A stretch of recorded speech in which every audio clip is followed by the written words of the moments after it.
EJ, I keep hearing everybody say how disruption is the new normal, right? I think everyone hates that phrase, the new normal now, but it is true that the only constant now is change. Like the volatility that people are seeing in their supply chains is at a stage now that we've not really seen before.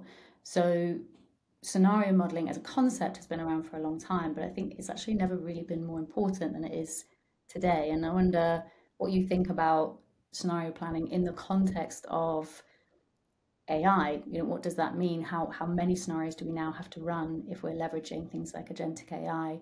What does it mean for our position in the market if everybody's doing the same thing? Are you hearing similar from customers? Yeah, all day long. And I mentioned before, I'm old, and I remember back in the late '90s, and then the downturn in 2006 and seven, and disruption is actually the norm. And I've seen this over and over again. When there is disruption, could be COVID, could be economic, could be tariffs, etc.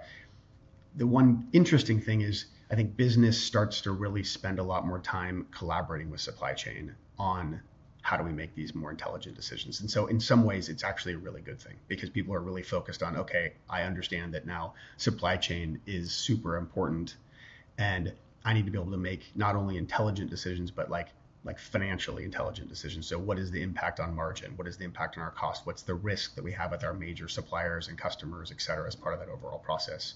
And, Anaplan's been known for years as one of the best simulation scenario modeling tools on the market.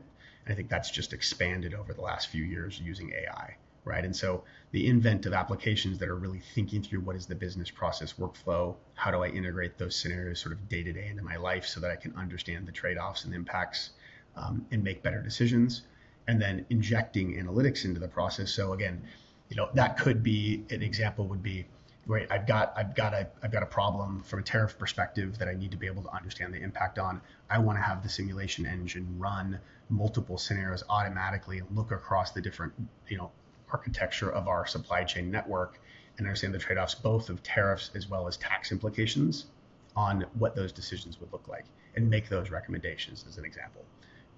Yeah, and I mean, that's exactly what one of our customers did, like a large global automotive manufacturer who arguably, you know, still sort of saw supply chain as a cost center, maybe, rather than a real strategic driver until tariffs and the supply chain team were able to really quickly run multiple scenarios to understand what that meant for them. And they could make a very definitive decision about what they were going to ship where, and more importantly, what they were no longer going to ship in what markets. At a rate that was unprecedented. None of their competitors were able to come forward and make a decision like that. Yeah, yeah, and it's this combination of decisions around not only supply chain costs, but really all the drivers of the costs. And I know, with them and with others, it's looking at the margin, the actual cost drivers to be able to set the pricing as well. So how do I make sure I'm pricing effectively based on where we're going from a cost and a margin perspective as part of those scenarios? So I think that's one of those big pieces. The other thing I'll throw out there is when you think about scenario modeling, sometimes tariffs might be a good example. Sometimes it's just things like capacity planning, right? So I'm running my business. I'm working with a third party manufacturer. I've got massive suppliers that are supplying my components. I've got a complex product we've got to manufacture. How do I understand from a scenario perspective where the biggest risks are, right? Am I going to have downtime? Am I going to be able to get the throughput I need to get through? And how do I intelligently invest dollars on CapEx to make sure I've got the throughput I need when I need to have it?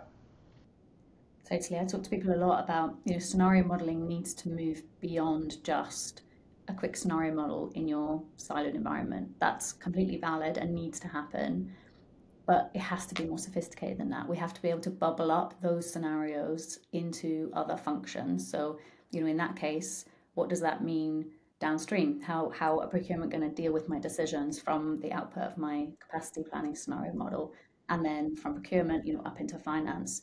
So that again has always been Anaplan's bread and butter, this kind of matrix of scenario options. And I think with the new AI capabilities, that's only become more advanced, really. Yeah, with our supply chain analyst offering, it's sort of a game changer now, because now all of a sudden you're not building these scenarios. Now you can just, ask the agent to build it. Hey, what if, do you see a problem with this? What are a few scenarios we could do that would solve that problem, and have that, actually have AI spin up scenarios for you on your behalf. And it can be, to your point earlier, like human in the loop, where you're kind of guiding it, or it can be like, hey, come back to me with some scenarios that are just going to be capable, that can solve these problems, that are creative.